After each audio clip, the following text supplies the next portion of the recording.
ഗൃഹോപകരണങ്ങളിൽ ഏറ്റവും ഉപകാരപ്രദമായ ഒന്നാണ് ഫ്രിഡ്ജ്. പ്രത്യേകിച്ച് ജോലിയുള്ളവർക്ക് ഭക്ഷണം കേടുകൂടാതെ സൂക്ഷിക്കാനാണ് ഫ്രിഡ്ജ് പൊതുവെ എല്ലാവരും ഉപയോഗിക്കുന്നത്. എന്നാൽ സൂക്ഷിച്ചില്ലെങ്കിൽ രോഗാണുക്കളുടെ വാസസ്ഥലമായി ഫ്രിഡ്ജ് മാറും.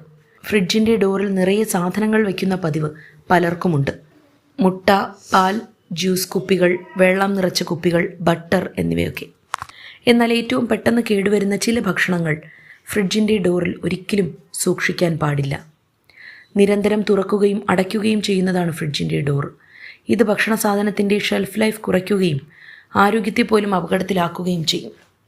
ഫ്രിഡ്ജിൻ്റെ ഡോർ ഏറ്റവും ചൂടുള്ള ഭാഗമാണ്. തണുപ്പാവശ്യമുള്ള ഭക്ഷ്യവസ്തുക്കൾ സൂക്ഷിക്കാൻ ഒരിക്കലും ഇത് ഉപയോഗിക്കരുത്. ഭക്ഷ്യസുരക്ഷയ്ക്കായി നിങ്ങളുടെ ഫ്രിഡ്ജ് 4 ഡിഗ്രി സെൽഷ്യസ് അല്ലെങ്കിൽ അതിൽ താഴെയായിരിക്കണം. പക്ഷേ വാതിലിന് ഈ തണുപ്പ് നിലനിർത്താൻ കഴിയില്ല. അതുകൊണ്ടാണ് വാതിലിന് പകരം ഫ്രിഡ്ജിനുള്ളിൽ തന്നെ ഈ സാധനങ്ങൾ സൂക്ഷിക്കാൻ വിദഗ്ധർ ശുപാർശ ചെയ്യുന്നത്. ഡോർ റാക്കുകളിൽ മുട്ട, പാൽ, മാംസം എന്നിവ സൂക്ഷിച്ചിട്ടുണ്ടെങ്കിൽ അടിയന്തരമായി അത് മാറ്റണം. അതുപോലെ തന്നെ ഫ്രിഡ്ജിൽ വെച്ചിരിക്കുന്ന ഭക്ഷണ സാധനങ്ങൾ ഒന്നിൽ കൂടുതൽ ദിവസം ചൂടാക്കി കഴിക്കാൻ പാടുള്ളതല്ല.